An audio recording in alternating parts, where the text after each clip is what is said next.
everyone, and welcome to Taking Over. I am, of course, Ol'Ed Ed Fries, joined, as always, by the natural Astrid Pizarro. Astrid, how are you doing tonight?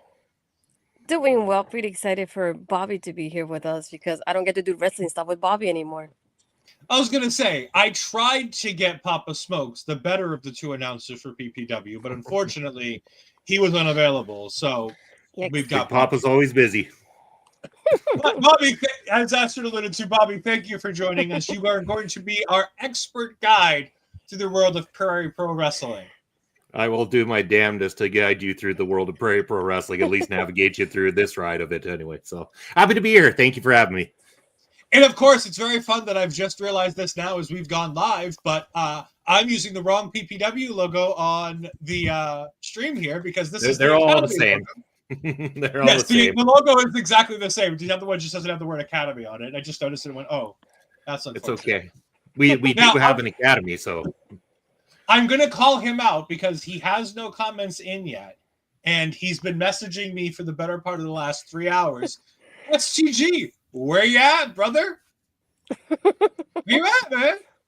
You've been waiting for this show all week. Look at that. Say his name and he appears. It works. Although he's not as good as Joe Hendry, but we'll take what we get. Basser is here. Yes. Thank you, Basser.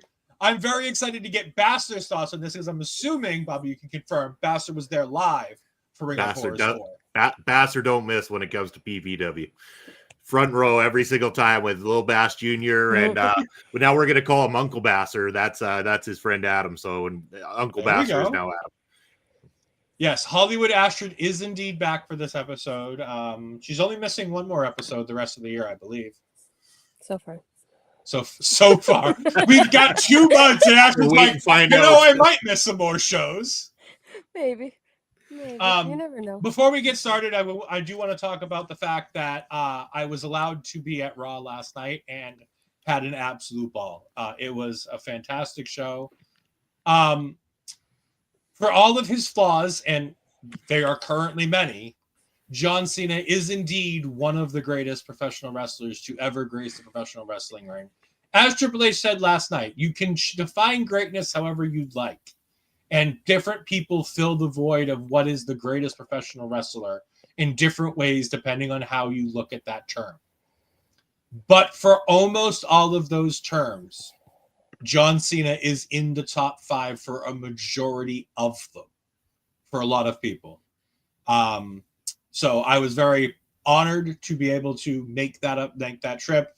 I am currently wearing the Boston John Cena Last Time Is Now shirt. It was a really fun time. I had a ball. My star of the night was indeed Dominic Mysterio, because that kid put on a show I'm going to steal from Bully Ray a little bit here. And again, I know Astrid loves when I talk about what Bully Ray says, but there are so many professional wrestlers that could have fallen into a terrible, terrible place being in the ring with Cena and Triple H last night in front of a crowd that normally would have cheered Dominic to no end. But because of the position they put him in, had some of the loudest boos I've ever heard in professional wrestling. And to go on there like the absolute fucking star that he is and channel his father, Eddie Guerrero, throughout that entire promo, it's just absolutely sensational. Seeing Nikki Bella turn and show her true colors, surprise, surprise, never trust a Bella. That's what Stephanie should have learned from John Cena. Never trust a Bella. No comment on that. I'm surprised about one thing, though. What's that? They actually let you in the building. I mean, yeah. I don't say anything bad about WWE.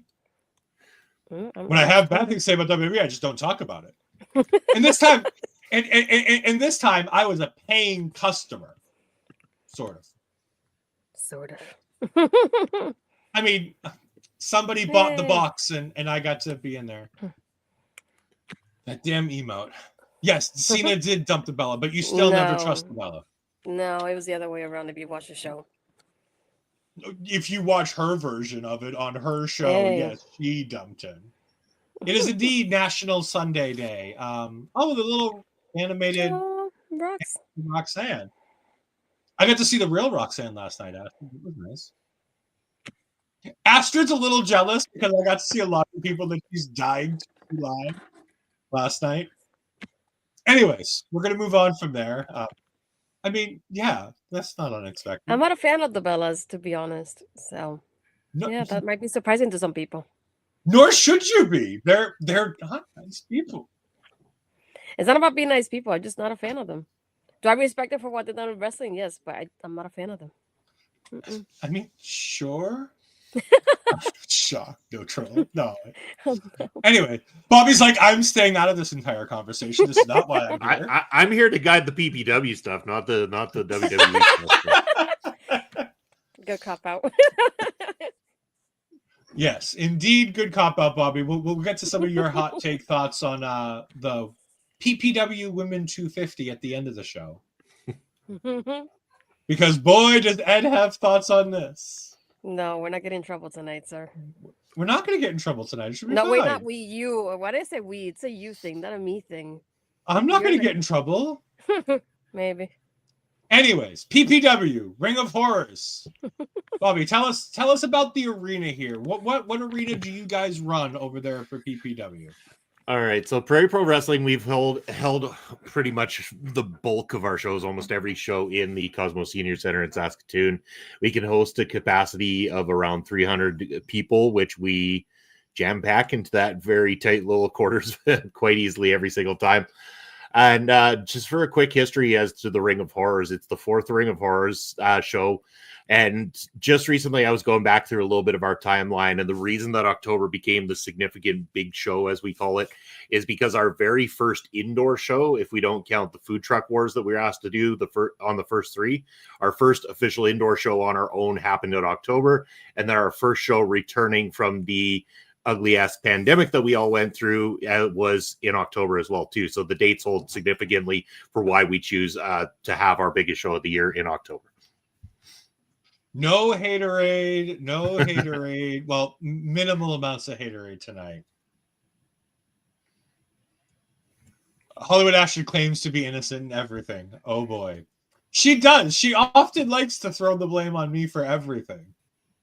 It's just so including when she says that Jordan Oliver doesn't matter in the world of professional wrestling. Hey, I didn't say that. I just said it didn't matter when against Santana. No. The words out of your mouth were, and who his opponent, he doesn't matter. Exactly, because he went against Santana. So does every person who wrestles Santana not matter? Maybe. Depends on the person. Maybe. All right. Anyways, we're here in Saskatoon again. But before the show, now again, we want to thank PPW greatly for giving us an advanced copy of this show in its entirety without commentary, which again, many blessings for not having commentary on the show. Come on. I was going to say commentary was terrible and then you ruined it for me now. Dang it. We said we weren't going to do that joke when we remembered that we were having Bobby I here. said I was going to do it anyway because Bobby was here. But yes, either way, we do want to thank you were spared. We were indeed spared having to hear Bobby on commentary all night. We got Luis in the chat. I agree. We've also got Mel saying, sorry, Astrid, Jordan Oliver matters. Yes, he does. Yes, he does. He does matter. Except when he apparently wrestles Mike Santana. But before the show, we had sound-alikes of both Bill Goldberg and Chris Jericho. And I will never unhear that, Bobby. But that was, I believe, Crash Crimson, who seemingly is the on-screen figurehead of Prairie Pro Wrestling, and the ring announcer, I believe it was. Well, so Quicksilver has done some ring announcing for us. Quicksilver is actually technically our sound guy. Little quick history is that Crash Crimson used to run POW back in the day. Quicksilver was a wrestler at POW, so he helps with some of the backstage stuff. It definitely helps with our audio and everything like that. So the videos you see on the screen when the guys are coming out, when the crew's coming out, and all the audio tracks are all being done through Quicksilver. So him and Crash come out do the opening segment typically. Crash is the on-screen figurehead. Yes, of course. And yeah, I'm sorry that you can't unhear those voices. I mean, am I wrong? Did it not sound like, if you closed your eyes, Bill Goldberg and Chris Jericho having a conversation? I'm probably the wrong one to ask in a sense, because I'm around these guys all the time in person. So their voices are kind of ingrained in my brain a little bit. So I don't quite get that the same as you do. So I can't really, I can't speak on that. They did give us a rundown of what to expect on the show until they were interrupted by Wish.com version of Disco Inferno, which is saying something, because Disco Inferno is the Wish.com version of an actual professional wrestler. Poor Levi Knight. Yes, it was indeed Levi Knight, Bobby. Thank you. I do appreciate that. And I will say, I did enjoy Levi Knight here, because he did indeed give me the chuckle of the night when he looked at Crash Crimson and said, "That ref was trying to funk on me." And I'm just, he obviously watched, me in the trivia show. He obviously watched where I was getting fucked on by Bobby to have my crown stolen from me. And I kept changing my name to that, and I kept saying it. Yeah, he was funking on me. Levi Knight is great. I love Levi Knight. He instantly won me over with that whole promo there. But he is indeed a bad version of the Disco Inferno, like in terms of a character. And I think that is kind of the fun behind it, right? Like the general fun of it is that his gimmick is the bad part. But once he gets inside that ring, or any of the stuff he does on the mic, he can go really well. He's incredible at what he does. He's taken a lot of training outside of his training here in Canada too. He spent time at the Nightmare Factory I think it was a year or two ago. So he's really upped his game and everything like that. So he does bring that level. And just to add to that, it's again, I know both of you watching for the first time, as well as some people that I had invited to the show for their very first time. That was one of the people that stood out the most for them. They found the most entertaining of the night. Astrid, what did you think about Levi Knight and then Levi Knight versus Riley Cruz? I liked it that his attire reminded me a lot of Anthony Green, like seeing him from far away, like the color and the color scheme and that pattern on it. So it just reminded me a lot of when I saw him. Then I was like, it just feels like I'm watching Anthony in a way. Obviously it's not him, but no, I think it was a fun match to really start the show with. They did really well together, and they had a chemistry as well. So I had fun with it overall. This is the first time I watched both of them too, so it was a good introduction for me for both of them as a whole. I did like the Bronco Buster from Levi. That was really fun to watch there too, and the headbutt that Riley did towards the end there too before he won. So, but yeah, I feel like it was pretty entertaining to begin the show with. Yeah, I really enjoyed this match as a whole. Also, I would put on there was a stipulation added to this match when it got started, that Levi talked himself into a bad position here when he agreed to put his career in PPW on the line against getting another shot at Riley Cruz, and that was the one thing that got Crash Crimson to agree to this. And then Levi lost, so the crowd sing "Sha-na-na-na-na." Crash Crimson is very quick to find Levi's bag and give it to him and send him away from the arena already. Like, he couldn't even let him work the rest of the night. I really hope Levi got paid ahead of time, or else Crash Crimson got a whole match for free. Possibly. I don't know if it showed up on camera because it's for the release purposes of it. It's not something we caught, and it was happening behind the scenes. But throughout the entire night, people were having a laugh because Levi kept trying to sneak back in to the building and stuff like that. But then, of course, our people working and everything would grab him and escort him back out the door as it was happening. And it was just kind of like a little inside joke for the fans on hand to have a chuckle at. But yeah, he did play it up all night long, and it was pretty funny. Talk to us a little bit about Riley Cruz. It seems like you guys got a pretty big baby face on your hands here with this little Riley Cruz individual. We do. Riley Cruz is very young. He came to us in about 2021, I believe, to start his academy training. Pretty much almost like, say, fresh out of high school, coming to us for his academy training there. Since then, he's graduated to being on our main roster. He's done very well for himself, taking bookings all over Western Canada so far. And he has also worked what we call the Canadian Death Tours, where during the certain months that the freezing happens enough on the rivers and the lakes to go very up north in Manitoba, he took those, and they call them the Canadian Death Tours because it is very risky. At any point in time, if that ice does become thinned out or anything of the sorts, you're right in, you're miles from anywhere. Communication is terrible up there. So yeah, Riley, he's incredible. He's going to be a very big star. He's very young in the business, but he's really pushing heavily, and he's doing very well for himself. Yeah, I was thoroughly impressed with him. And I liked how much the crowd was into him. And I wasn't sure if that was how much the crowd was against Levi Knight or into Riley Cruz, or a little bit of both. So I enjoyed that overall. Yeah, definitely a little bit of both. Both get, see, I mean, I'd say both get a reaction, but everybody gets a reaction at PPW. It doesn't matter who you are. The crowd will boy. We'll talk about that when we get to the main event. We'll talk about that during the main event, because without commentary, you learn a lot about a wrestling crowd. Yes. Both good and bad. Yeah, try being the guy who has to dim down the certain comments and stuff like that when I'm editing these things so that they pass the YouTube censors. So that means that main event is going to have another re-edit, because I'm sure that the edit that we watched is not going to make it past the YouTube censors. Oh no.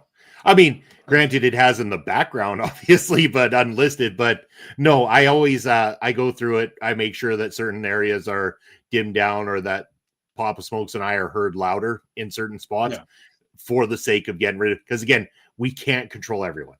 Like 98% of our audience are well behaved. They push some boundaries, yes, but then there's that 2% that it's like, really, you're not funny. What you're saying is not proper at all. Why did you show up here? Yeah. And speaking of Papa Smokes, I believe it's at this point that we need to talk about Papa Smokes and his attire for the evening. Yeah, do you want to elaborate on what the crowd will be able to see when these matches start releasing? Because I know that the Battle Royal released just recently. But yeah, go ahead. Yeah. Papa Smokes was going for like an old-fashioned heavy metal artist kind of deal. So he had his cut off jean jacket that was on, no shirt underneath pretty much, and the pair of jeans going for himself. I mean, he was looking rather dapper there in that outfit that night.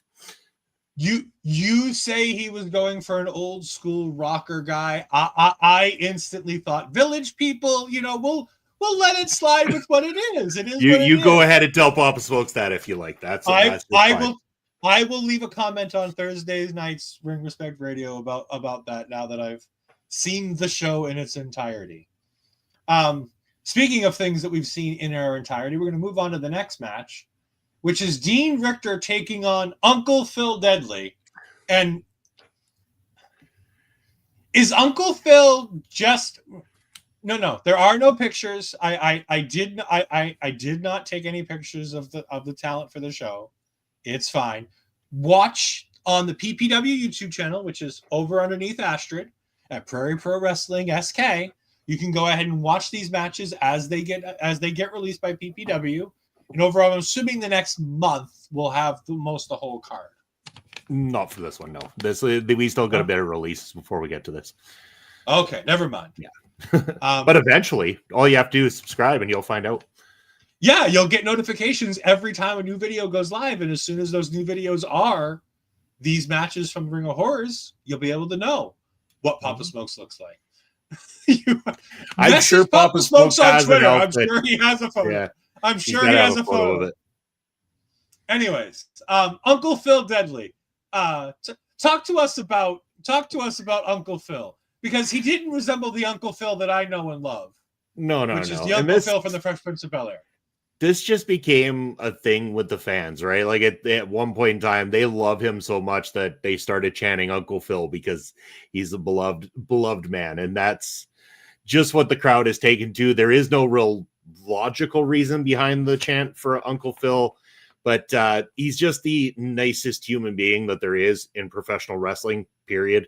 Like, he is the nicest guy I have ever met. He's always there early, helping out with everything. He's there to talk to you, be a bud and everything. And that kind of connects with the audience, as you can see. It's doesn't matter who we ever put in that ring against Phil, you become the villain when you fight Phil. As you saw, we've been pushing Dean as a babyface recently over the last little while.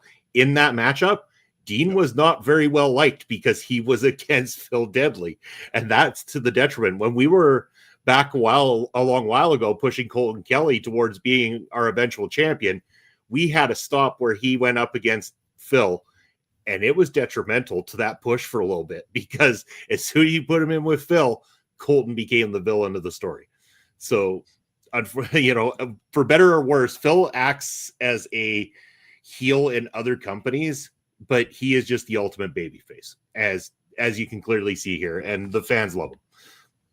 Yeah, I thought this was a fantastic match. I was really impressed by Dean, to be honest with you, though. Like, I liked Phil. Phil, he checked all the boxes. He had a good time. He did a lot, but Dean got something there. Like, there's something with this Dean Richtor, and I don't know if it's the name, which it makes me go back my old school nostalgia, going back to, you know, what was her name? Richtor from the old Bobby, the old WWE women's champion. Why can't I think of it right now? I know. I want to say Nancy, but I know it's not Nancy. No, it's not Nancy. She was the former WWF Women's Champion. Wendy? Wendy Richtor. There we go. I was thinking it was Wendy, but I wasn't 100% sure. I have to look it up. I'm sitting there I'm going through like 7 women's names in my head. I'm going, none of these are right, but like I know she's a former women's champion. But every time I heard Dean Richtor's name, I just kept going back to that route. Astrid, what do you think of Dean Richtor versus Phil Deadly here? What I liked about it, I feel like it was very equal in the sense of like they were both able to really show off of each other. Like at first it was a lot of like Dean being dominant in the match, and then it was Phil. But I feel like they were able to really showcase themselves here. So if it was like me, like I seen Dean before, but if it was me as a first time viewer of both of them, I feel like it was a good showcasing of both, and I could see a little bit of both of them. It was like, oh, I like this about Dean, I like this about Phil, and I like that balance that we get when both people really help each other in the match, and you can tell they did. But yeah, I really enjoyed it. I just like that balance they have with each other here. Yeah, I liked how when Phil finally got in control, and I'm reading off of Astrid's notes here, he had a real good string of domination. He really took over that match for a period of time. I think that that's something that a lot of wrestlers don't understand, that it's okay to have a give and take in large quantities as opposed to a back and forth where there's nobody really in control of the match. Having the ability to go long stretches at one point with one team in control really can. And even in a singles match, you can do that as well. I think that that's a lost art in a lot of places where they try to make sure that everybody gets their fair share, everybody gets their shine, and it leads to matches being a little choppy where it's guy gets control and does a couple moves, and then the next person gets it. And I like sometimes having a little bit more layout of the match. Uncle Phil gets the win. Hopefully that moves him on to something bigger and better as we get ready to, I believe it's the December show, right, Bobby? Yeah, December 6th is the next show. Season's beatings. Yes, hopefully you get beaten on the Season's Beating show by El Assassino. No, he's had his time. We'll talk about that. Trust me, we're going to talk about that. Don't you worry. I've got thoughts.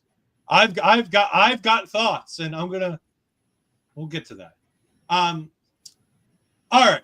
Speaking of things we have to get to, and whether it's no, there was no jab, which is why I was really upset that Uncle Phil didn't come dressed as Uncle Phil to the Battle Royal, but we'll get to that later.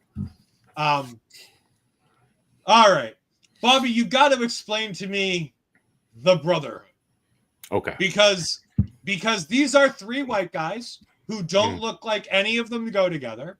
Because we've got one guy in a lucha mask, we've got one guy who looks like he's a bull roping redneck, and then we've got Bucky McGraw, who looks like he's been in this business for about 10, 15 years. Looks like your standard indie pro who's just kind of roamed around the streets. And talented. We didn't get to see a lot of him in this match. matches. And they come out to Gangster's Paradise. Bobby, I need some elaboration. What the fuck is this? Okay, so first and foremost, I mean, for a little bit of background, they've all been in this business quite a long time, more than 15 years. Every single one of them. They're all veterans of the area around here.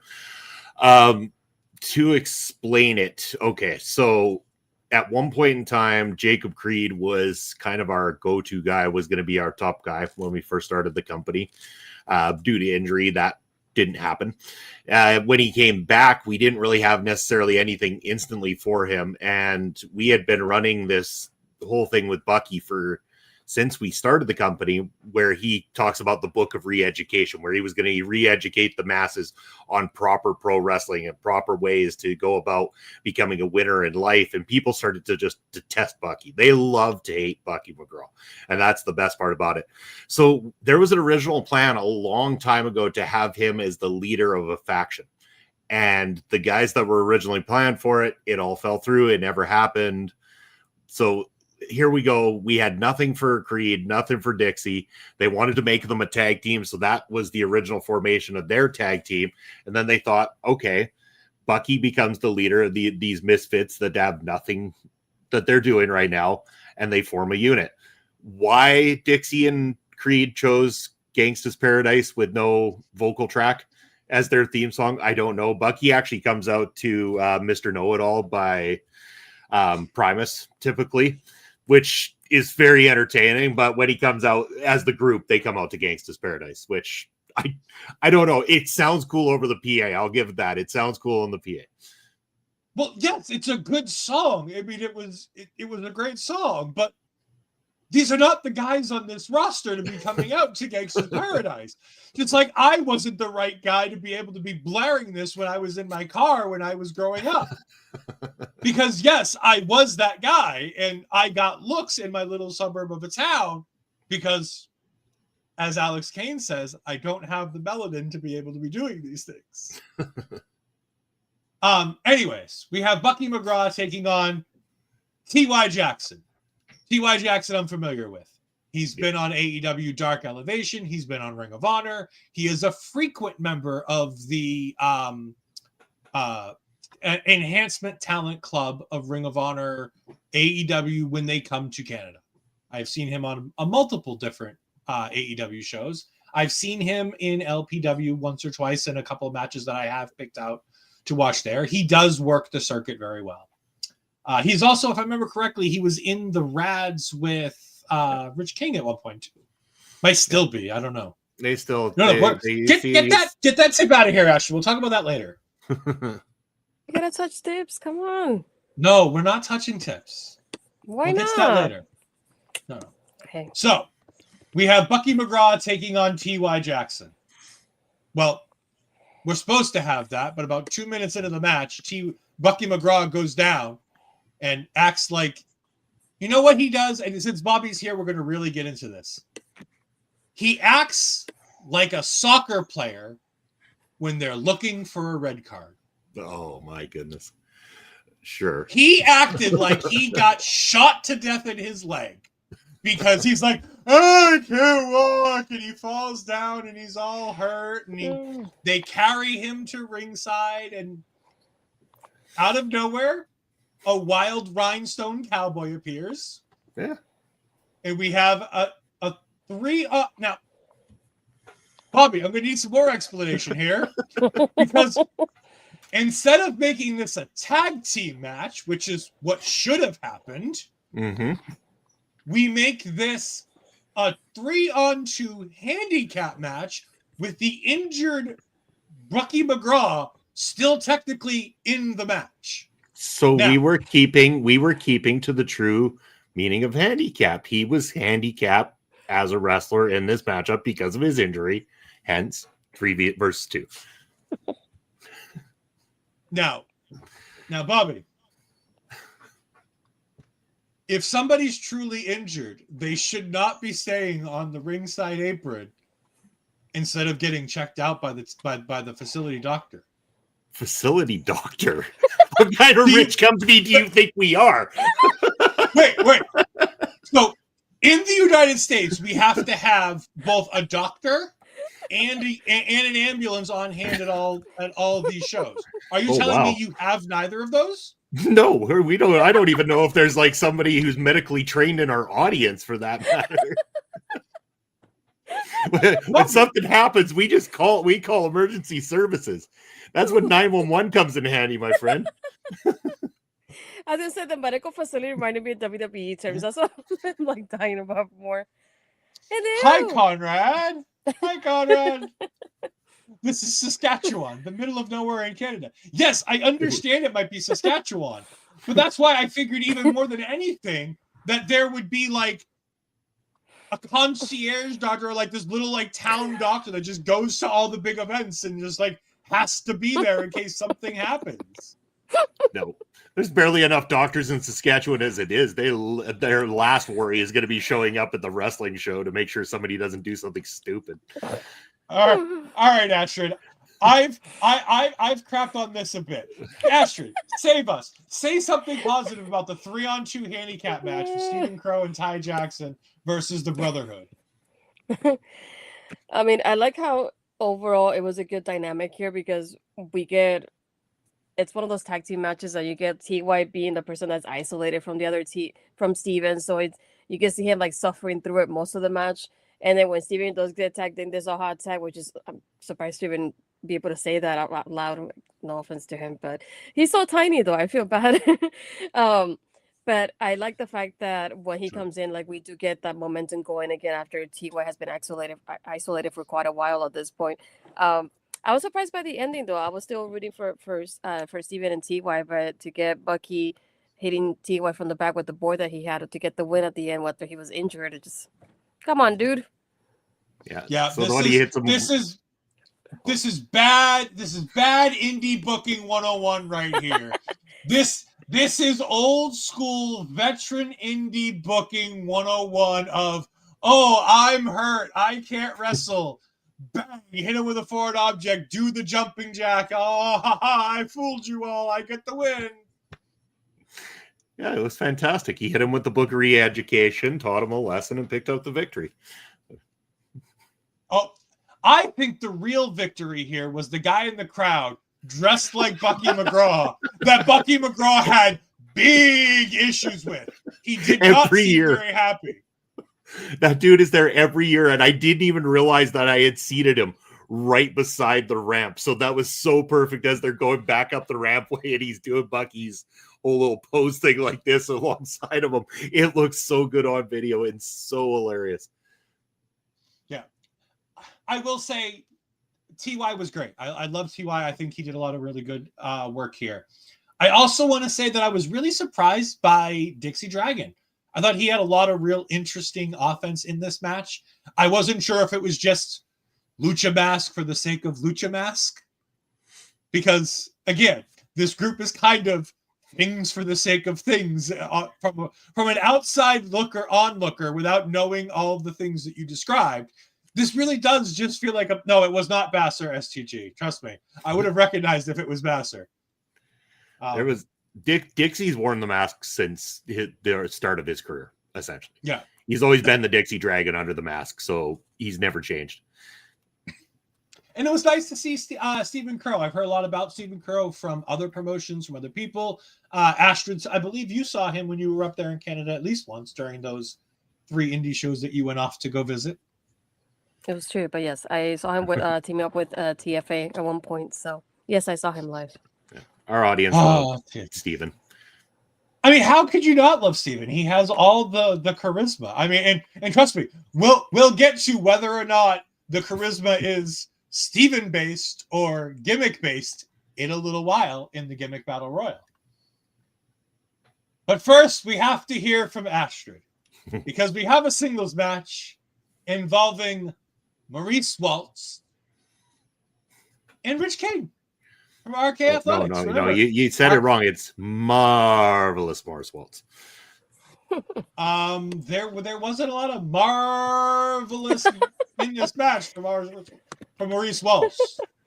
So, Astrid, go ahead and talk to us about this match. I mean, I got to watch him wrestle again. I did it twice at this point, and that was a 3-time. Yay! No, not much between both of them. I do like the dynamic that we get from both of them here too.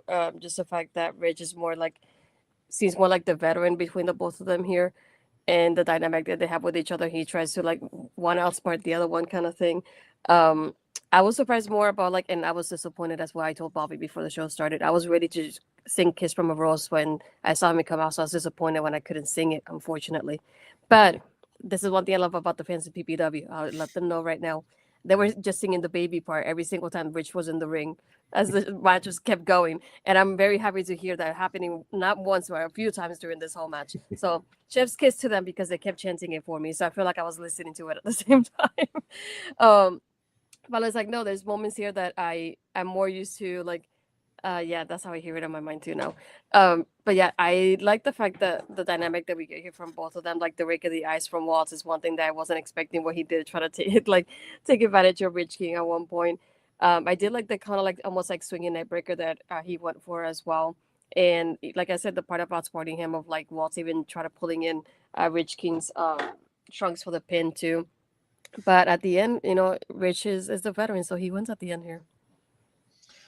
Rich may be the veteran, but Rich is a very kind man, as we all know. We've all talked to Rich before. We've all had interactions with Rich. We all love Rich here. But he was a little too gung ho about this whole tip touching thing. Because he didn't no tip touching.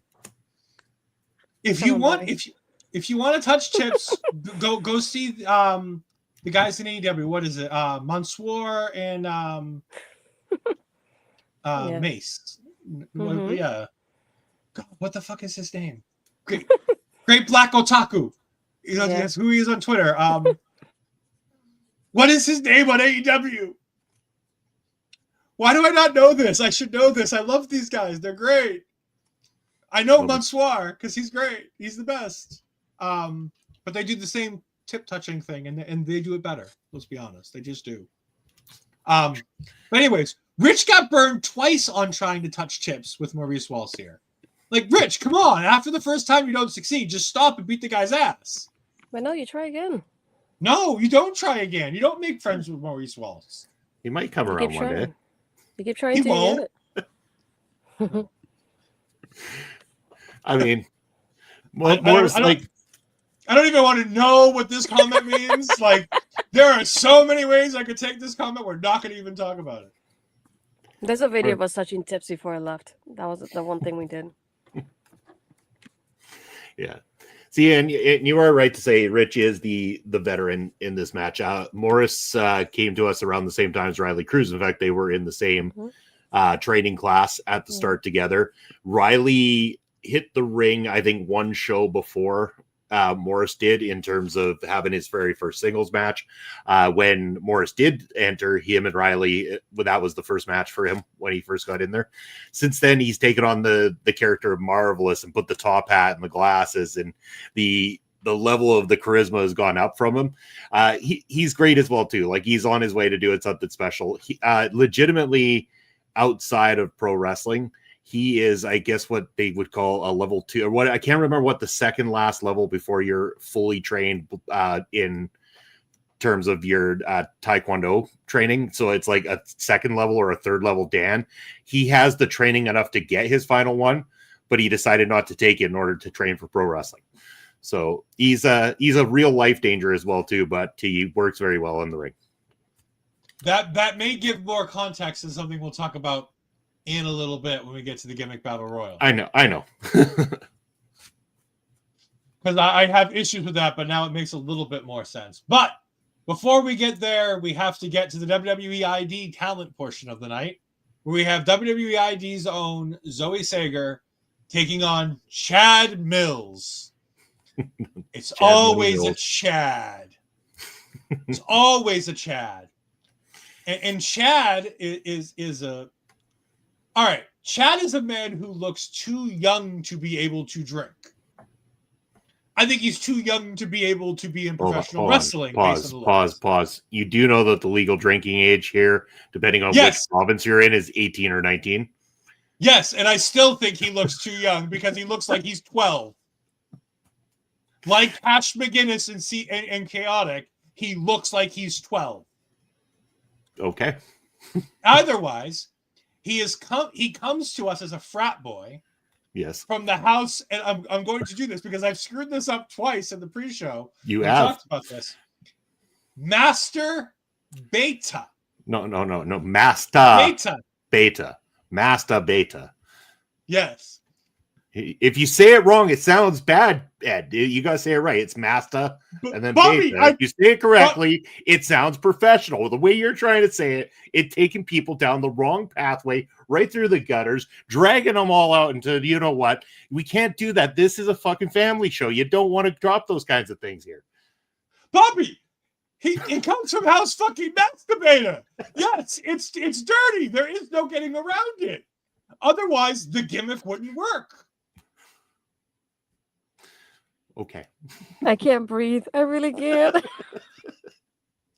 And then on top of that, he's taking on Zoe Sager. Again, did the booking committee think this one through? Of course we did. Zoe's a top talent, and we gave him an opportunity to fight a top talent, and he didn't come out victorious. Zoe picked up another win. And he came out with elephant-sized balls because she kicked him in it twice. She's really good at that. She's taken very well to that particular maneuver as of late. But yeah, it's Chad's recent to us in Prairie Pro Wrestling, so he was out during the summer, during the Beer Wars and the Saskatoon Berries events here for us, and then this is his next round back with us. So getting into the match with Zoe, who's been with us since the start. Zoe was there 2019 when we did the Food Truck Wars. I mean, she's been there, not every show, but she's been at a vast majority of them and really paved the way for women in Prairie Pro Wrestling at the same time. And Zoe's fantastic. She always puts on a great match. She is still probably got one of the best win-loss records in all of Prairie Pro Wrestling. I believe maybe with only 2 losses since 2019 in Prairie Pro. Otherwise, she's been victorious every time. I mean, Zoe Sager is indeed a national treasure, Canadian national treasure. She is fantastic. It's the reason why she's signed to the WWID talent program. There's a reason why she's part of that program. I'm still hoping and waiting that I get to see more of her on Evolve at some point, because that would be nice. But you guys in Canada have to let her come to the States in order to do that. So nobody's holding her back. Nobody's holding her back. Nope. Nothing to do with that. Her. I know. Nothing to do with that. I'm sure it's a visa issue, because everything in WWE is a visa issue right now. Astrid, go ahead. Oh, sorry. Go ahead. Oh, I was just gonna say it's them needing to get their shit together sort of thing more than anything. But Bobby, WWE always needs to get their shit together. Speaking of people who have their shit together, Astrid, what did you think of this? As he takes the headphones off. Yeah, no, right. Right. Again, I'm familiar with Zoe, being that I've seen her not only live, but interview her in the past as well. So I'm familiar with a little bit of her history here. Chad, it's the first time I watch him, but I love the fact that I love when I get to have intergender matches like this. It doesn't happen often. I do like it when the indie companies do get an opportunity to do something like this. I know it's not often that women have other women to face, so it's nice that they still get an opportunity to be on the card, even if it's against a guy, and to have a guy that's willing to do that, because not all guys are willing to do that too at the same time. And the way I've seen it as well, and the way I see it with the girls training with the guys too, I feel like it's always a good opportunity for them to grow, even when they face the guys, because they end up learning so many other ways that they don't when they face the women. So again, I don't want to say I'm impressed, because it's not the first time I watch her, but it's still like overall great performance from Zoe here.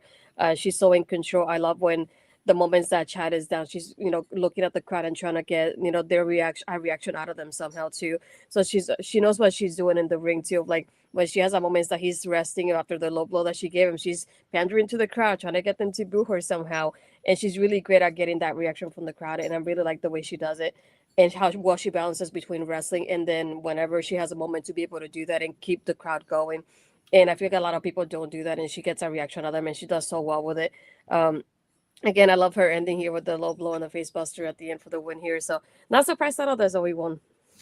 Yeah. No, and I also want to shout out Chad here because I think he had a really good match here with Zoe. Again, it's hard not to have a good match with Zoe. She is that talented. But I think, especially considering how young he is, and like I said, I'm giving him a lot of shit because of the gimmick, because you should. This is the type of gimmick that you give shit because it's so good because they have to be so awful.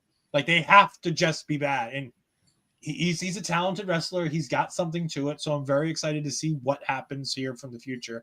I just wanted to give Bobby shit because why not give Bobby shit? And of course, I just think it's really funny that this is the match they chose to give him. And I wanted to have Bobby try to defend this if at all possible. Yeah, well, I mean, when the committee was putting it together, they probably don't think about the extras about what the ring announcer has to say they're hailing from or anything like that. It's generally they've got about two to three matches in mind, and the rest kind of they come together eventually. Yes, once you figure out you have talent on the show, they just pull the names out of a hat, right, Bobby? More or less. That's how it goes. Yeah. I thought so. We have one of the most interesting tag team matches with a name that I can barely pronounce properly. And all right. Lira, right? Yeah, Lira. Yeah. Of Berat, Gorani, and Sheik Shabaz. Sheik Shabaz and Berat Gorani. Yes, that would be them. Taking on Reid, Matthews, and Marz the Specialist, who come in apparently at a combined height of 8'4", yeah. Which Bobby, that can't be correct. That is a gimmick thing, right? No. So the 8'4" is when you stack them, as you'll see in this match. Okay. When they're stacked, it's 8'4". They are a bit. It's a combined height. Combined height. Not total height, you know. Because they are a bit of they're a little bigger for their little big bodies. They're short kings. Just call them that. Short kings. No, Come no, on. They're not kings though. Like they're kings of Prairie Pro Wrestling. I think the tag team champions, unfortunately, still because for over a year now. That just talks about how bad the tag team division must be out there in Prairie Pro Wrestling. Ouch. Because they beat this wonderful team with Sheik Shabaz, who's absolutely fantastic. The thickness, the juiciness of these two guys. I'm very disappointed that they lost. They're jacked, they're juicy, and they're certified beauties. I was about to say they're jacked and juicy, so. I love these guys. I want that shirt. I may ask Bobby to pick one up for me at one of the PPW shows coming up in the near future. You can actually, to be honest, you could probably reach out to Sheik or Berat and PayPal. I'm pretty sure they sell them online too. Like you just have to reach out to them. I'm sure. But Astrid, to give us more of a rundown about these wonderful short kings, as you call them. I'm the font size, so I'm at the short kings department too. You know, we line up together here. You are indeed. You are indeed about as tall as the two of these guys, so that makes sense. Yes, I understand. We can relate on that end of it. No, I love the team of the Short Kings. It's just something that I had seen them before separately, before they even teamed up, and I never pictured them together. But I like the fact that now that I see them together, I can't unsee them like separate at the same time. I feel like they go so well together, and the way they help out each other, and they're so fast paced they are, and they're so fun to watch. I love how he's just able to like put Marz backwards and then he jumps on his butt before he throws him over. Yeah. It's like they make it funny at the same time and they just have fun with it. You can see it on the vibes with their matches. So overall, I just enjoy watching them. Again, this is not the first time I watch either team, but I just love the vibes they give me, especially the Short Kings. I can chef's kiss to them. No, she is indeed not 8'4". If you reverse those, you're a lot closer to her actual height. I was about to say that. Yeah, I figured you were about to go there. I also do want to say that I'm just giving Astrid hell because I know she's a fan of the Short Kings. I do indeed love Marz the Specialist. I think he's an amazing talent. I think if people give him the opportunity, I think he could go anywhere he wants to go and do anything he wants to do. Asking Bobby for favors while you're trashing his tag division and hating Spike tonight with the audacity. I mean, listen, everybody knows that I like to just give Bobby shit. It's fine. Like I said, I love this. This is my favorite match on the entire card, with the exception of the main event. Obviously, with the exception of the main event. That's because these two teams, they're incredible. They're really good at working together. We've had them work together many times already. These four know each other so well. Let's not kid ourselves. It's fantastic. Lira have come in and done a really great job in our tag division. Beefing it up a little bit too, because again, we had 3 core teams for the longest time. Now we've added Lira into the mix. So, it's starting to flesh out as we go. This is only the first year we've run the tag titles themselves.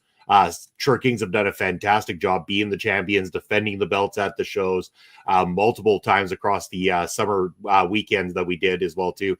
So they've really justified some prestige for our tag belts, so that when they do finally inevitably lose them, it's going to have that much more impact, I believe.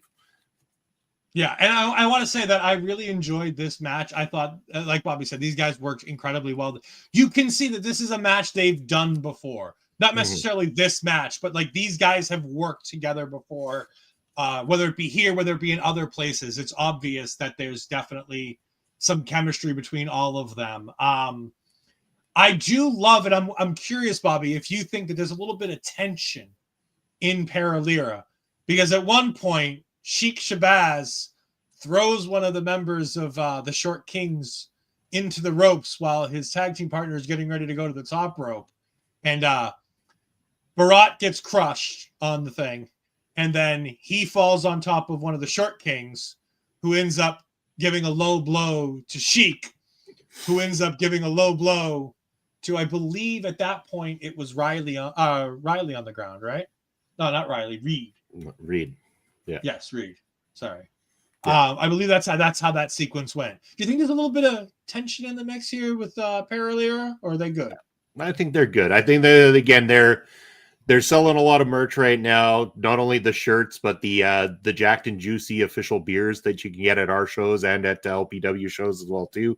I think they're on a bit of a trajectory where the only tension that exists is in the fact that I think Berat is loving the accolades from the PPW Nation, while Sheik still is uncertain about the accolades from the PPW Nation because of the hate between him and our fans for so long.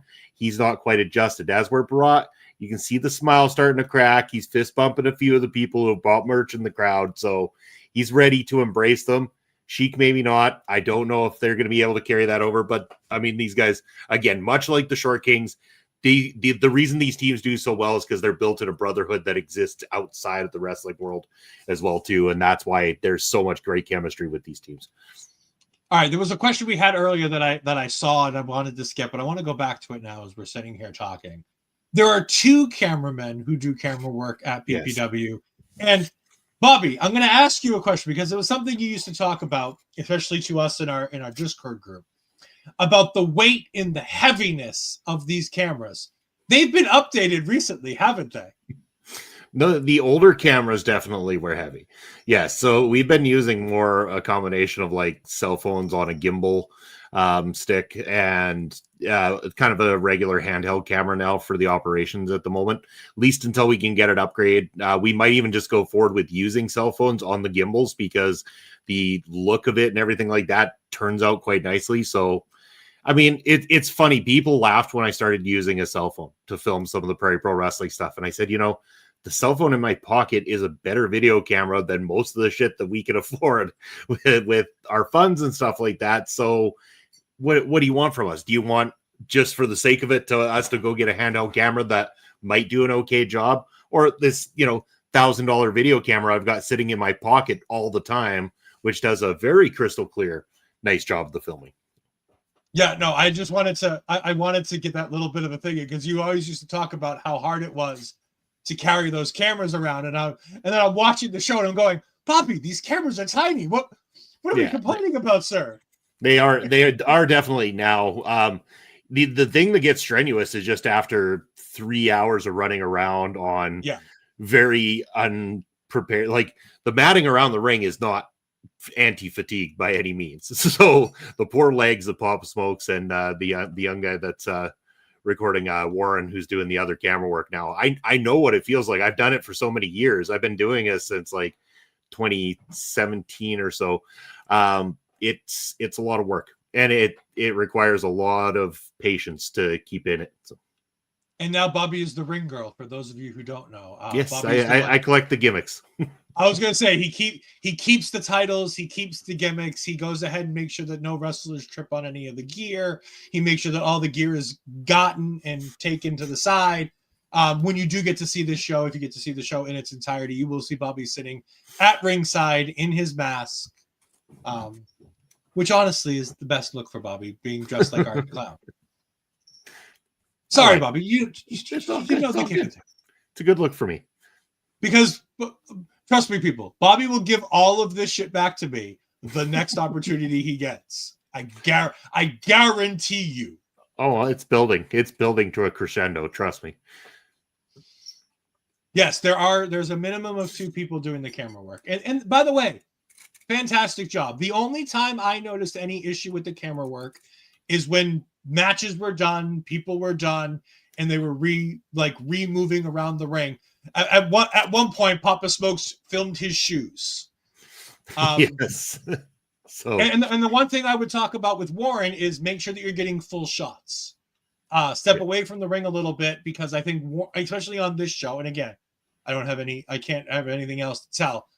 There was a lot of shots where we're getting half bodies and 3/4 shots of wrestlers. Step back if you're going to do it. There's a time to get right up on the ring apron. There's a time to take a couple steps back and really get a good shot. But it was in this match, I think, that it was a lot. And again, Lira are some big dudes, especially compared to the Short Kings. So it's hard to really make that mesh. And that's why I wanted to bring this up now. And there's not a lot of room, especially on Warren's sides of the ring. Like there's a lot more for Papa Smokes to move around. Warren's in a very tight space, and when you've got tag teams, especially because they're occupying one corner of that ring, your limitation becomes limited. So I definitely know what you're saying. And the reasoning behind, say, Papa Smokes filming his shoes and stuff is because what you guys are seeing is not what I agree. YouTube. Oh yeah. So I always tell the guys, I'm just like, take a breather between matches. We're not broadcasting this shit, so put stuff down, keep it rolling, but just ease off. Oh no, I just wanted to give Papa Smokes a little guff. I've been giving you guff all night. Papa Smokes deserves a little too. Papa Smokes is an old man that's still busting ass for my camera work. I will not say a bad thing about him ever. All right. We then get to the Battle Royal. Oh boy, was this. All right. Now, Bobby, who times the entrance for the Battle Royal? I don't know if anybody does. It's an indie show, my man. I can guarantee you nobody times this shit. This match was so fantastic, and it could have used 10 less minutes, because my God, it felt like some of these entrants took 10 minutes to come out in between entrants. And yet it didn't. I know there is some gaps. And yet when I'm running gimmicks, it never felt that way, because sometimes it felt like I just sit down and somebody else is coming out with another gimmick. And I'm like, how many of these should I collect before I run this shit to the back? And do I run it back with a whole pile of them and then have all the wrestlers going, hey, by the way, where did you put my wristbands? Like, I don't know. I collected shit and I threw it in the back. Start digging. Like, I have no idea. I'm sorry. I'm a bad ring person. All right. We have Riley Cruz dressed as the Blue Meanie. We have the Brotherhood and Bucky McGraw dressed as the Right to Censor. We have JG, the ring announcer, dressed as Joe Hendry. Nope. Uncle Phil was dressed as Shane McMahon. Barely. Sort of. I think he purchased an old Shane McMahon. I think he purchased an old Shane McMahon shirt off of the internet. Yeah. And I think it was one of the secondhand knockoff shirts. It wasn't even the real Shane McMahon one. No. It wasn't the he did try to do the dance a little bit. He wasn't great at it, but he did try to do the dance. But it was certainly not the money jersey, which is unfortunate. Phil means I didn't say he didn't. I thought it was interesting. Dean Richtor as Goldberg. We have, let's see, T.Y. Jackson dressed as JTG. Mm-hmm. To which I would say I was one of the few times I was disappointed in the crowd was hearing people say, "Where's Shad?" Because that seems a little unnecessary. I get wanting crime time, but seems a bit unnecessary for me. AJ Lee's music hit, and I went, please, for the love of God, let this be Zoe Sager, because if it's not, we're going to have issues. And then it was Stephen Crowe, and I go, oh, no, that makes sense. That makes sense. Stephen always reps the ladies when it comes to the Battle Royal. And I don't have a problem with it. I just saw the roster we saw tonight, and I was like, good God, please do not tell me that these guys are going to try to pull off the AJ Lee gimmick. Because I didn't want to see that. And again, Stephen didn't do it justice the way I hoped he would. I was hoping, not that I want to see Stephen Crowe in short shorts, but I feel like I know he owns a pair, and I really feel like it was a missed opportunity that he wasn't wearing them. Hold on. I think we've got a clip for this as you both laugh at me. I think we've got a... You have a clip for this. I'm right! I'm right! I'm in the right! And I mean, folks, where's the lie? I actually thought that he clipped the match, and that's what I thought we were getting. Oh God, no, God, no. I'm not leaking exclusive PPW footage. No. But you both know I'm right. That I'm almost certain that Stephen Crowe has a pair of short shorts in his attire somewhere. You could always Bobby, ask. No, one, I don't want to see them, and two, that's not the question you asked. I've worked backstage with all these people. It's like I know way too much about them already, and we're not going to go down. So you should just be able to answer the question. No. We have Maurice out here as Ryu in a wrestling gimmick battle royal. Correction, we have sir. a video game character. Correction. As of last year, we changed it to the Halloween costume battle royal because we had the Mario Brothers last year. We had Cheech and Chong last year. We've had a few variety outside of the wrestling world. Then please let your on-screen duo that introduces the matches tell you that it's not a wrestling gimmick battle royal. Because I could, but by the time I tell them and then they go out there, they'll have already forgotten because, they're old. We then get Zoe Sager indeed coming out dressed as Bailey. Mm-hmm. As Astrid said, and rightfully so, a bit disappointed that it was only one color attire. Should have been multicolored. Rich King dressed as Stone Cold Steve Austin, or not dressed for as it would be, because he was in a pair of black trunks and black boots. And then we get to the moment of the night. Sheik Shabaz coming out in a blow-up suit as Paul Heyman. Yep. Introducing his client on his island of relevancy, Berat dressed as Roman Reigns.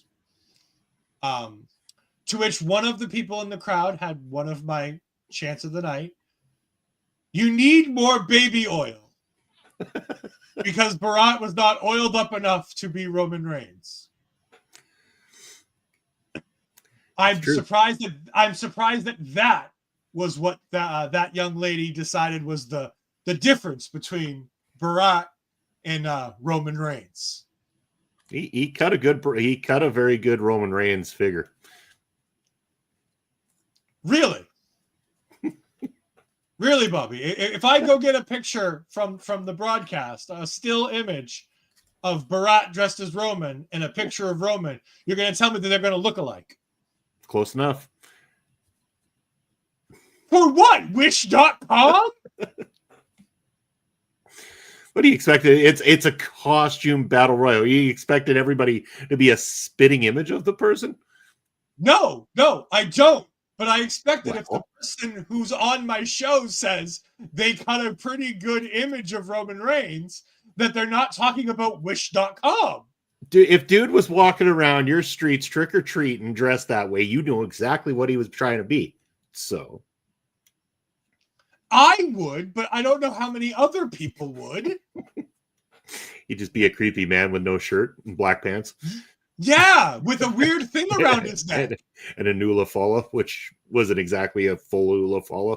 Or like one of the lays you get in Hawaii when you get off the plane. We then had Marz come out in the low effort award of the night, which is honestly saying something considering Uncle Phil came out dressed as Shane McMahon, and the only thing he did was buy a knockoff t-shirt. Marz came out as his tag team partner, Reid. Wearing Reid's gear. Not to be outdone, Reid came out dressed as Marz the Specialist. Wearing Marz's gear.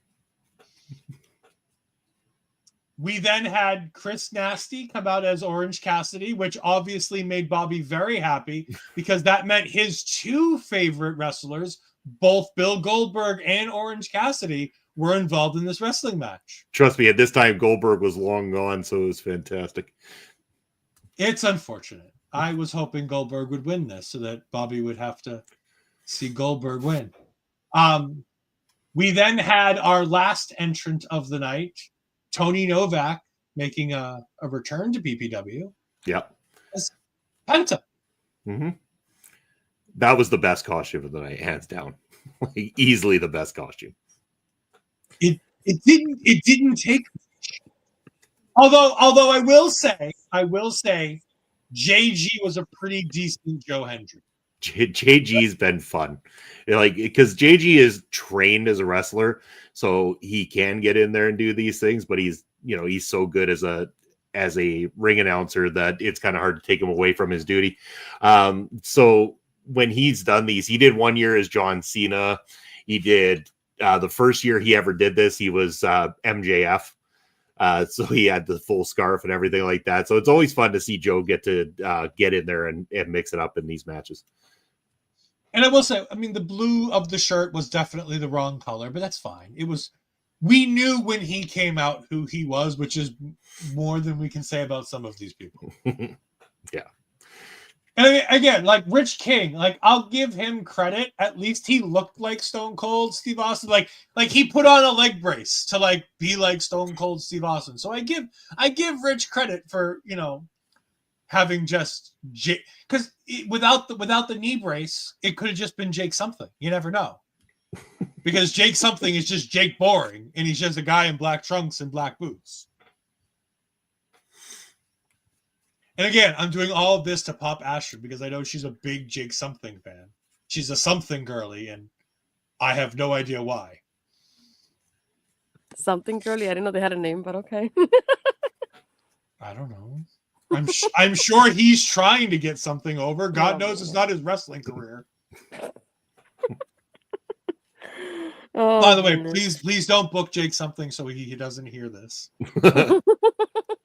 Please do. Jake, if you're ever in the area, give me a call. Oh my goodness. Astrid, your thoughts on the Battle Royal? Yeah. Overall it was fun. I did like having to watch everybody try their best to be that person. Like Zoe was pretty clever with even the hamstrings thing. Steve with the AJ Lee. I love where he sat down in the middle of the way that AJ does too. Zoe at one point did the whole thing the way that Bailey does before she went over and tackled Steve in the corner too. I think it was to double check. Wait. Oh, Chris that did the Orange Cassidy. I like how he went in the ring and rolled over to the other side of the ring only to give us a thumbs up. And then I was like, I'll give you points for doing it exactly as he would do it. The Joe Hendry one was another one that was pretty clever as well. And the Penta one, definitely. I wish he would have been there a little bit longer than what he was for. That's the only thing. Because I enjoyed him and that it just wasn't enough time for me to really enjoy it. I like having the short kings, kind of like the way they were hitting on each other before Orange Cassidy came in. I was like, they would just hit each other and then they just flopped on both sides as they cleared out the middle for Orange Cassidy to do his thing. So I thought that was pretty funny too. That's what I love about the short kings. I don't mind doing that kind of thing just to make it silly and fun later on. But yeah, overall it was a fun match though. It just made me laugh every time somebody else came on. I was like, I see what you did there. I'll give you A for effort at least. Yeah. And just as a background, Chris Nasty is another one of our academy graduates. Started training the same time as both Riley and Maurice, but has only just recently made his way up to the main roster. And like I said, I thought this was a bunch of fun. Like I said, I give Bobby shit because I always give Bobby shit for everything. Even when it's not PPW related, there are things on indie wrestling that I blame on Bobby. So this isn't I'm the indie influencer, as El Assassino said. You really are, which is a great line. I love that. But like I said, I had a lot of fun with this. Like I said, I feel like it went a little too long. But at the end of the day, I think it was a lot of fun. Everything was good here. And if you want to see this, please, I recommend that you do. Go to the Prairie Pro Wrestling YouTube channel, Prairie Pro Wrestling SK. Go on there, subscribe to them. Go ahead and watch this. This match is already on their YouTube channel. Yes. You can go ahead and enjoy it with commentary from Bobby and Papa Smokes. Well, from a version of us. Yes, because for some ungodly reason, y'all do gimmicks on commentary for this as well. Why not? Why not? No, but Bobby is not on the booking. Well, sort of. No, Bobby's not on the booking committee. No. El Assassino confirmed that I'm not on there. He said, "Thank God you're not on there." He just called me the indie influencer and said that what I say influences bookers to change their bookings. Yes, especially the booking of PPW. This match is won by Jacob Creed, which is fun and interesting, and I'm very excited to see coming out of this show and our main event where that's going to go. Now, Bobby, does this mean that at Seasons Beatings it is going to be the champion versus Jacob Creed, or is it going to be he has a future championship match that happens whenever the booking committee decides it happens? As always, card subject to change, but essentially probably at the Seasons Beatings. I can't confirm because I don't have that information for sure. But last year, we've only just started adding the stipulation of the title match being given to the winner, which Michael Allen, Richard Clark won the Battle Royal last year. And he went on to become champion at Seasons Beating. So will we see that here where Jacob Creed fights the champion at December 6th? Well, I guess the only way to find out is go buy your ticket to Prairie Pro Wrestling and come watch live. Yeah. Or just wait a long time. I mean, in 2026, we'll find out what the answer to that question is. It's true. But no, I was just curious because like some indie promotions will say it that on the next show, whoever wins the number one contender match will get their opportunity, or some of them announce it, that they'll get the opportunity in the future. We don't always confirm it because we don't always know for sure. Again, especially when you're. Yeah, okay. I can't say much more because if I say much more, we're going to get to the ending of the main event and. Oh no, we're not. We're not ruining the ending of this main event. Don't you dare. Speaking of the main event, Michael Allen, Richard Clark, the man with the longest name in professional wrestling and a true mark, takes on in a steel cage match the greatest Canadian professional wrestler in the business today, El Assassino. I will say this going into this. Mark versus the God. I will say this. I believe El Assassino has a reason to be upset with management because that cowardly bastard, Michael Allen, Richard Clark, did what Crash Crimson said wasn't going to be allowed. He escaped the cage, not once, but twice. Once unwillingly, and the second time very willingly, which means he should either be stripped of the championship for trying to run away and leaving the ring when he shouldn't have been leaving the ring. Or 2, he should at least give El Assassino a rematch, because Michael Allen Richard Clark retains the championship in one of the craziest matches I have seen this year. This match started with thumbtacks in the corner of the ring. This match started with barbed wire on one of the sides of the steel cage. This match involved not 1, not 2, but 3 table spots. This match involved a woman on Warren's side of the ring, continuously trying to tell us the size of El Assassino, but more likely Mark's penis size, because she kept chanting about a tiny willy. Okay, so that's actually a chant. The little, you know what, is a chant that they've been using against El Assassino for a long time. So it was very prominent on the broadcast version that we have.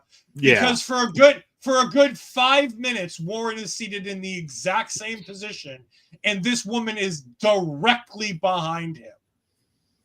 Yep. Yeah, and I could tell you exactly who that fan is too. I know exactly who you're talking about without even needing to listen back. I know who's saying those things. I cannot tell. The man next to her seems to agree with this. I don't know how they have this knowledge. That's her husband. Apparently they do. I had assumed, but you never know. And they are probably the 2 drunkest people in the room. Oh, it just. I'm sorry, Mel. I didn't mean to be gross. I apologize. It tracks.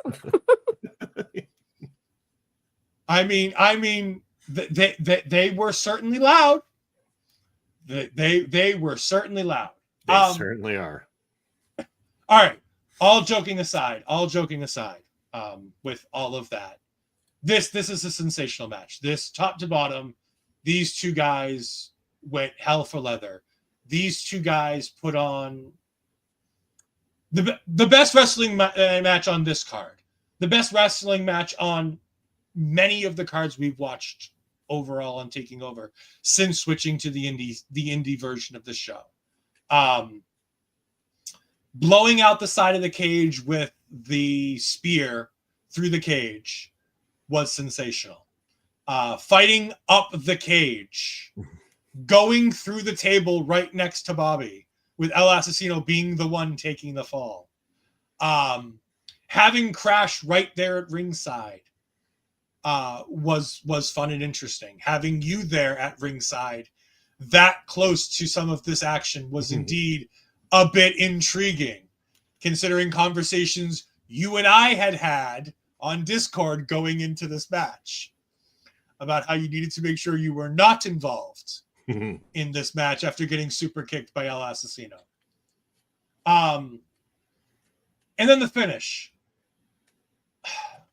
Michael Allen Richard Clark takes the barbed wire, cuts a piece off, and puts El Assassino on top of a table, and then wraps the whole thing in barbed wire.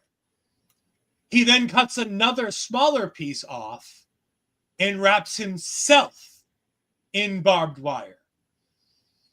Then climbs to the top rope and gives a frog splash through the table with the barbed wire on both of them to pin El Assassino 1, 2, 3. Clean finish. Again, I jokingly and a bit kayfabe in reality agree that I think El Assassino has a bit of a gripe here. That he was told that there was no escaping the cage. And at one point, Michael Allen Richard Clark leaves the ring to go grab an additional table for the finish of the match. That being said, this is 5 stars. This is fantastic. El Assassino's mask barely survives this match. I mean, this thing is torn and tattered in all the ways. But there's a reason why Michael Allen Richard Clark is working Maple Leaf Pro Wrestling. There's a reason why he's on the radar of all of these companies doing extra work for WWE. I believe he's done extra work for WWE. Yeah, he's been working around AEW lately, actually. A lot lately, yes. Yes. Yeah. Astrid. I will post a lot of STG's comments now as Astrid goes ahead and talks. I mean, aside from the ones you mentioned, I think one of the, like, I want to say like that one of the sickest visuals is at one point when Michael is pinning El Asesino, and when he hits the 2 count, he lifts Asesino's head to break the count. And I went, just the visual of having his head barely like going up because Michael's the one holding it. And then he goes, like, we're going to go for more. And then he did everything, like you mentioned, the part with the barbed wire on the table. And I just went, how is this going to end after the, I thought they had the 3 count right there and then. And when it wasn't, I just went, how is this going to end at this point? Because I didn't know how else he would end it aside from that. Yeah, that spear towards the beginning through the cage, like that to start even just at the beginning of the match. And even just a barbed wire on the side of the ring. Like, I can imagine from their point of view having to avoid that side of the ring until they really have to use it. And I will be like so conscious of that at the same time. But yeah, and the way that Asesino just drops on the table in front of Bobby, I was just like, holy crap, what is going to happen in this match? The thumbtacks is another thing too. At one point that they drop each other on, and they take turns at like doing stuff to each other the way they do. I was like glued to my seat, and I stopped while I was working, and I went, holy crap, how is this gonna end? But just that visual alone of having Asesino's head, just like literally, it felt like it was hanging out like this. The way that Michael held it, I just couldn't believe it. But yeah, overall, it was just such a fun main event. And once I finished it, I went, so am I supposed to continue after watching this? But no, it was a really fun main event, though. It was sensational. There is no disrespect to either of these two individuals. It was absolutely fantastic. And just I'll say what I'll say. Like, I do a lot of the back and forth with El Asesino, and I'll break kayfabe for a moment here because despite all of that, the guy is very talented inside that ring. These are 2 very talented individuals. There's a reason we put them in this particular spot to work this. When we have a gimmick match, it's like once a year, generally, maybe twice, depending on the situation. We have a reason why there's a gimmick involved. And these 2 took it to the limit. I mean, Michael Allen, when he's pushed far enough, shows up for these types of fights. We've seen it before in other companies. We've seen it in our company. And I kind of had an inkling going into it. I was like, you know, he's been getting disrespected by El Asesino and beaten up all year long since last year. And I get why El Asesino was mad. He beat him last year in the TLC match. And then Mark went on to win the Battle Royal, get his title shot, win the belt. El Asesino was upset about it, granted. But man, this took it to a whole new level. I mean, sitting there at ringside's tough, knowing both guys. I know they're both professional. I know the tricks, but there's only so far the tricks can take a person, like that falling off the side of a cage through that table. Like, I was worried about that situation, even though it's happening to El Asesino. I'm sitting there going, like, I don't want somebody to get seriously injured or die in front of me. When the match opens too, the one thing when you're talking about the mask getting destroyed, Michael Allen actually pulls out a pair of scissors and he cuts open the mask of El Asesino before proceeding to start smashing him in the side of the face with the scissors, which actually did cut him in this matchup. So the immediate blood in the matchup was from the scissors actually slicing through the skin of El Asesino on the side of his face. His face afterwards looked like a roadmap. Yeah, I think he took that blade so hard from those pair of scissors. It was rather gross. I don't often share out the PPW stuff ahead of time. I was a bit more than happy to do it for the 2 of you and people in OLE and stuff like that. But I also had to show that match to Lauren because I had to find out from the perspective of someone who really likes the death match stuff, what they thought of this. And I got the strong positive feedback to the point where Lauren now figures she needs to come out to Saskatoon to be at a Prairie Pro Wrestling show because she loves 2 things, our audience and that matchup. It's hard not to love this audience. Well, a couple of people, again, you know. A couple of bad seeds, always. I don't even say bad seeds. There's just a couple of unfortunate chants, and every wrestling crowd has an unfortunate chant at one point or another. Things happen. It's fine. Life goes on, as long as they don't continue to be those bad seeds. Then things will be all right. I'll fly to Saskatoon for Lauren. Come on out, STG. Come on out. Well, we finished the Prairie Pro Wrestling portion of the show. And again, we do want you to check them out on Twitter, PPWYXE. Bobby, what is the YXE? YXE is actually the so everybody in, it's our airport. Like our YXE is the Saskatoon airport, right? So everybody's got their call letters for their airport and everything. Saskatoon's is YXE. Everybody's got their, I think Edmonton's is YEG kind of thing. So YXE is all, known for being Saskatoon, so that's why we do YXE. Lauren, Bobby, and Papa Smokes, Millz in. Let's do it. Come on down. Those are letters that I assume correlate to places, so. Yeah. All right, we're going to end the show talking about the PWI Women's 250. No, Ash, we're not going to talk about that portion of it. I will, however, read off the top 10. Mercedes Moné comes in at number 1. Timeless Toni Storm comes in at number 2. Saya Kamitani comes in at number 3. Tiffany Stratton at number 4. Stephanie Vaquera at number 5. Io Sky in all caps at number 6. Athena at number 7. Sari at number 8. Naomi at number 9. Rhea Ripley at number 10.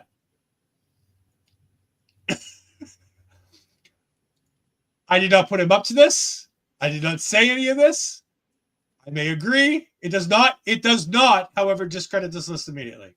There are an immense amount of wonderful, talented people that put this list together that I don't discredit anything. Kevin has come out and said that the list is indeed one person off because, unfortunately, in some version of the list, Hyan was on the list, and then some point towards the finish, Hyan accidentally got removed from said list for no reason of her own. It was an accidental thing on the list makers. So Hyan should be somewhere on this list, but unfortunately she is not. I have some issue with the top 10. Most of it is order version. And I would start at the top where I would say, while Mercedes has a bunch of titles, I would say that the more important person to women's wrestling in the year 2024 is Timeless Toni Storm. And I think that should be something that carries more weight than somebody who goes to a promotion once to collect championship belts and then doesn't go back for months to, at least 2 or 3 shows at a time. Yeah, exactly. And never defends them. I get belt collector, but if you're going to be belt collector, I need you going to these shows and defending said belts. I also think that Tiffany Stratton is far too high on this list. I'll be honest with you. Mm-hmm. I think number 4 for Tiffany Stratton is far too high on this list. I think she should be top 10, but I have her closer to 9 or 10 than I would have her at 4. Mm-hmm. Stephanie Vaquera, I believe, belongs at number 5. I think she had a hell of a year, considering that you've got to remember both her NXT Women's Championship, NXT North American Women's Championship, and Raw Women's World Championship reigns all coalesce into this.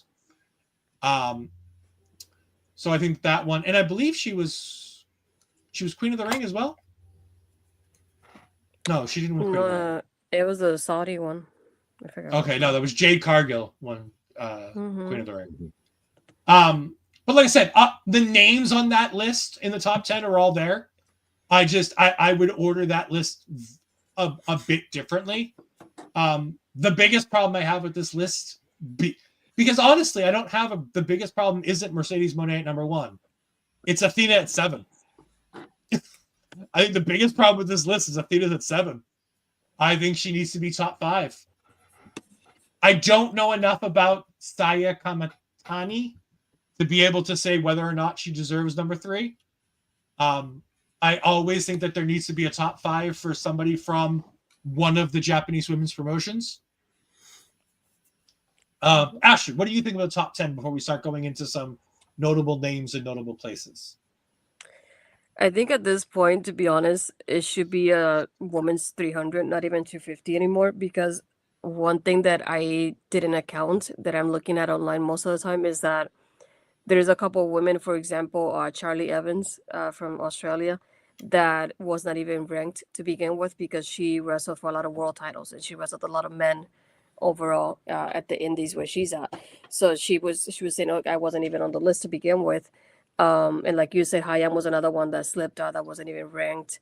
I think I saw Ash by Elegance mentioned that she wasn't ranked either, and she had enough matches, and it's the fact that she was in a lot of tag team matches, which doesn't count towards the women's 250. So I think at that point that makes it a little bit more trickier because there's so many other women. How do you have somebody like Ash that's been so active in TNA before she relinquished all her titles and had a couple other championships too, because she had one in Florida as well, and not being ranked? It just feels like, I feel like she improved a lot and she really showed her like improvement and showed some work since being released from WWE. So I feel like she should have been ranked. But again, the criteria is what really kind of changes things a little bit here. A lot of people don't realize that the criteria is they have certain dates. It's almost like the Grammy nominations. You have to have it like have a certain number of matches by a certain date. If not, it doesn't qualify. So there's certain people that are like, hey, I didn't qualify. I think Aaliyah James, that used to be in NXT UK, didn't rank either. She's one that was really active in the indies as well. So that's why at this point, I feel bad for the people that didn't get ranked, because as a lot of people started thinking about, this is a good way to promote myself. It'd be like, oh, I'm at the women's 250 and this is my number kind of thing. And also a lot of them worked hard enough in the indies too, and then they don't get noticed. They almost feel like, oh, I didn't get noticed because I didn't do a well enough job, and they really take it to heart, as you can see by their social media. And that's why I feel really bad. And I feel like at this point it should be a 300. And it's incredible to think about the fact that we should extend it that much at this point, because there's so many women that are active. And who knows how many other women in the indie scene that were not even ranked to begin with that we don't have knowledge about either. So who knows at this point how many other women could have made the list. I do like the fact that we get a lot of mixes. You know, there's a lot of US companies, a lot of Japanese companies. There's a lot of Mexican representation as well. So one thing I will speak on is I like the representation overall that they have with the women here. There's a lot of Black women. I've seen people from Australia, people from the UK scene. So there's a little bit of everything, which I like to see as well. But at the same time, yeah, I understand how some people feel bummed when they don't find themselves there and they just question themselves, like, why wasn't I ranked? And I think it just has to do with the division they work at. Like a Charlie Evans, for example, I guess that she wrestles for a lot of world titles, so it doesn't qualify her. She needs to wrestle more women because that's what the rankings for. So I feel like that makes it a little bit tricky. A lot of people are like, oh, my favorite wasn't even ranked, and it's because it depends on who they wrestle. So that's why I feel like the criteria should be adjusted a little bit in that sense of it, especially when you have a separate one for the teams too. But like you mentioned, I like Mercedes being there. I get the point of her. I don't want to say never because she has defended some of those titles. So it's not like a never thing. It's just not all of them. So I understand that point. But at the same time, if you think about all the championships that she's had, the number of days she's had a TBS champion, I feel like she should be in the top 5 at least. So I understand her ranking that high. Oh, yeah. The other one that I agree with is Tiffany too. I feel like Tiffany, the only thing towards her ranking will be that she had like a long reign as champion as the rankings were happening. I don't agree with how the reign was going, so that's why I feel like she should have been lower than the number that she had versus like an Athena who's been champion for over 1,000 days, and I think that counts more than the reign that Tiffany has had so far. So that's what I've seen so far, little bits and pieces here and there. I'm still looking at. I bought the digital version so I can share it with Mo so we can discuss it later on as well. But yeah, looking at it here and there, I like to see the Nina Samuels, for example, that's ranked in there. Obviously, a Roxanne. I think somebody mentioned that Raquel Rodriguez is not even ranked. Not even ranked. And she's in a lot of tag team matches, and that's another thing that probably hurts her in the long run as well. But it's just surprising to see the names that are not on there because of the criteria. But yeah, overall, I just want to see what it's like. I feel like it's when the PWI happens, it just feels like that gif of like the chaos and the fire happening in the community because everybody's going back and forth of like, my favorite should be here, my favorite shouldn't be here, and all those people. But I feel like Billy Starks is another one that could be higher. She works a lot of stuff in the indies and works super well what she does. So, her dad was not happy. No, but she does a lot of indie work and she does a lot of Mhm. singles too. But she also wrestles a lot of men, so maybe I don't know if maybe that's why she was ranked a little bit lower. But yeah, overall, it's just like it's like a so-so thing. I just want to continue like reading it and like looking more at the rankings and kind of comparing it from there on. But I like to see the women that just like look at it and they're like, I feel bad for those that are like bummed about it and like how low they were or they didn't rank at all. So I do feel really bad on that aspect of it. But I like seeing people like Kevin who say, hey, yeah, this is my bad, or yeah, they didn't rank because of X, Y, and Z, and he would tell you the reason why. Yeah. I do want to go over a few of the names. The top ranking full-time non-signed independent wrestler on this list, as far as I can tell, non-Japanese, is Nina Samuels at number 25, which is a lot higher than I thought that somebody who works primarily only on the indies would have been. Alex Windsor at number 32, Megan Bain at number 33. We've said the name Megan Bain a lot on this show, so I figured talking about Megan Bain at 33. Kenzie Page at 35. I thought was a very interesting name, outranking people like Kalani Jordan and Fallon Henley, who were in the 40s. Lola Vice somehow claiming the 48 spot on this list. I'm just that might be a bigger indictment of this list than anything else. She's also listed, by the way, in this magazine. She's also listed as one of the most improved wrestlers. And I don't know what the fuck they're talking about. Vert Vixen ranking number 58. Jade Stone ranking 57. I have the whole list here. I'm just going. I think Maya's in the 80s, right? 84, 85, something like that. Maya World is 84. Yeah. Charity King 86. Mm-hmm. I was gonna say Giselle Shaw coming in at 71, a Canadian, wonderful Canadian. Tiffany Nevis coming in at 69. The NWA Women's something champion. TV I forget champion, which. I think. Is it the TV champion? I see her tweets. I just can never remember. Delmi Exo coming in at number 80. Nice. Lena Cross. I love this little section. Delmi Exo at 80. Nightshade at 81. Maya World at 84. Charity King at 87. Trisha Dora at 87. Charity King at 86. Trisha Dora at 87. Lena Cross at 88. Maggie Lee at 89. Those are all, for the most part, names we've talked about on this show. Mm-hmm. And if not our show, Bobby and I have talked about Delmi Exo a lot because of the talent that she fair has. amount of times, yeah. Billy Starks ranking 98, right between Alexa Bliss and Deonna Purrazzo. Also, Deonna Purrazzo. Ed loves Levi. Deonna Purrazzo ranking in the top 100 here. Why? How? I love Deonna. If this were based on women's talent in the professional wrestling world, I would wholeheartedly agree that Deonna Purrazzo is in the top 100. On the past year? But she's had a lot of indie bookings, though. Mm-hmm. Top 100 worth indie bookings? Yeah. There's been a book, but she's at an AEW and Ring of Honor. She gets, especially Ring of Honor, she gets booked in indie stuff. Yeah, but to have her ahead of somebody like Izzy Dame at 109 is a bit of a thing. To answer that question, Julia is 21, right in between Blake Monroe and Roxanne Perez. But like I said, this list is chock full of people that we've been talking about, as it should be. Ava Lawless at 155, somebody that Astrid's interviewed, somebody that Bobby knows very well based on the independent wrestling scene up in Canada. Laney Luck, 166. Somebody that I really enjoy, Sechin Martina, ranking in at 182, is a personal favorite of mine. Haley Hood, Hollywood Haley J, ranking it at 187. Bobby, you'll be interested to know this. Top 250.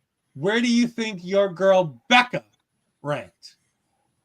You better tell me she at least ranked. That would be nice. But I can confirm to you that she's at least on the list.